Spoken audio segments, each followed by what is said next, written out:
What's up mga ka-lifestyle? Alam nyo ba, medyo nagiging katawa-tawa na yung Senado ngayon. Dahil nga, merong mga comedian or merong mga joker ang nakapasok, no?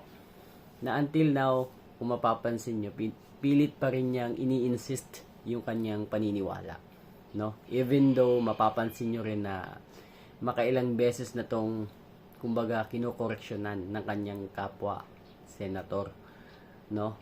Na talaga namang medyo kung ikaw mismo sa kanyang sarili is may hiya. Pero itong si Joker, matibay talaga yung kanyang loob, matibay yung kanyang paniniwala na tama yung kanyang pinaglalaban, no? Kawawa po talaga tong taong to if hindi to umalis sa kanyang posisyon, ano? Mapapansin nyo talaga mali-mali na talaga yung kanyang explanation every time na merong mag-a-ask sa kanyang mga colleagues, no?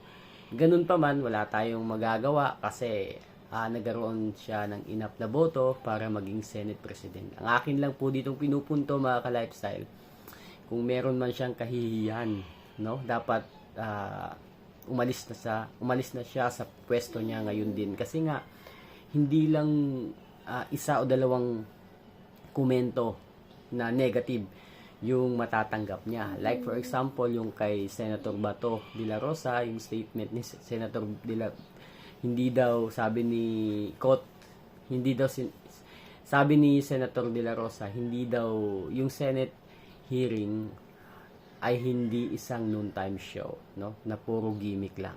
Walang ibang pinapatamaan po si Senator de la Rosa kundi si Joker.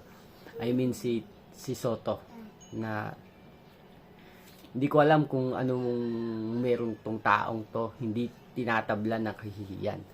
And then yung pinakamalupit dito kasi yung kay Senator Cayetano, no, inexplain niya yung pinaliwanag na sinabi kasi ni Tito Soto na meron daw siyang kapangyarihan.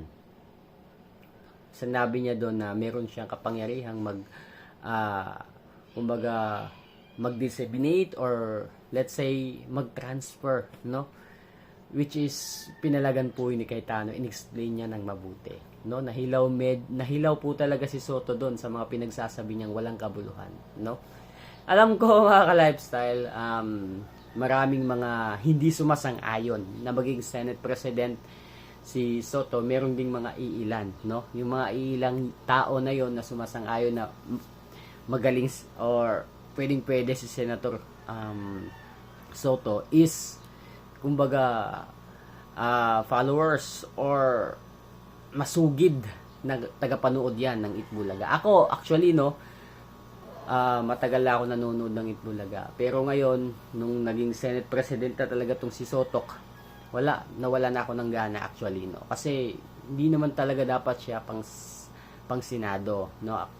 Honestly speaking, real talk po tayo, no, pang noontime show lang po talaga tong taong to. Wala po, ang baba po ng kanyang, kumbaga ang baba ng kanyang utak, no.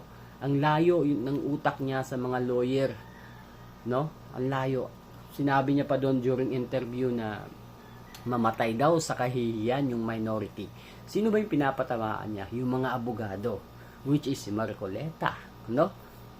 Marcoleta, si Cayetano, si De La Rosa, no? Kung ikukumpara po natin yung utak nitong si Sotok sa mga senator na nabanggit ko, wala lang po sa kalingkingan nito, no? Wala lang po talaga, honestly speaking, no? Then kung mapapansin nyo, yung mga pinagsasabi nito is paulit-ulit lang po. Paulit-ulit lang po. Wala na pong ibang mabanggit, wala na pong ibang mga words na ma-mention, no? Nakakahiya po, no? Kung ako sa taong to, aalis na ako sa pwesto, no? Kung meron pa akong kahihiyang natitira, no? Hindi lang kasi yung mga pamamahiya ni Cayetano, ni De La Rosa yung matatanggap na ni Soto, marami pa po, so meron din kasi mga namumuong balita na I don't know if kailan mangyayari. So I hope mangyari na para mapalitan na talaga tong si Sotok. Wala naman talaga tong patutunguhan, wala naman tong alam, no? nagbabasa nga lang palagi ito ng script na pino-forward sa kanya ng mga lawyer niya na nasa gilid lang. No, nakakahiya po talaga yung Senate hearing ngayon kasi hindi naman marunong mamuno yung Senate President, no. So, magalit na po kayo sa akin, especially yung mga supporters ni Soto. Magalit na po kayo sa akin, nagsasabi lang po ako ng katotohanan dito. No, dapat kasi yung Bryce Hernandez is dapat dyan po ilagay yung custody sa Senate para mapag-aralan or let's say malaman or maimbestigahan nila ng mabuti. Ayaw po kasi ni Soto. Ewan ko kung bakit, ano.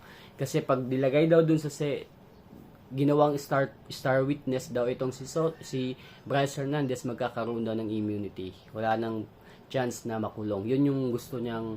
Pero mas maganda po kasi no, imbestigahan siya ng mabuti ng Senado. Yun po yung gustong mangyari nung ibang senador na ayaw ni Soto. Ewan ko kung bakit, ano. Siguro ayaw niya siguro madamay yung kanyang pamangkin na si Vico Soto whatsoever kasi kumbaga basta sila na yung nakakaalam nito kung bakit ayaw ni Soto na ilagay yung custody ni Bryce Hernandez sa Senate, ano. Ewan ko kung bakit. But then again, isa lang again yung pinupunto ko dito, mga ka-live sila, no. Sana palitan na po si Sotok kasi wala. Ang pangit po nung Senate hearing pag ito yung Senate President, walang kabuluhan. Mas mabuti pa nga po itong si Chis Escudero. Malinaw magsalita, maganda mag-explain kaysa dito kay Sotok. Naku, kahit sino siguro mapapanganga, no? Hindi kasi alam yung pinagsasabi, no?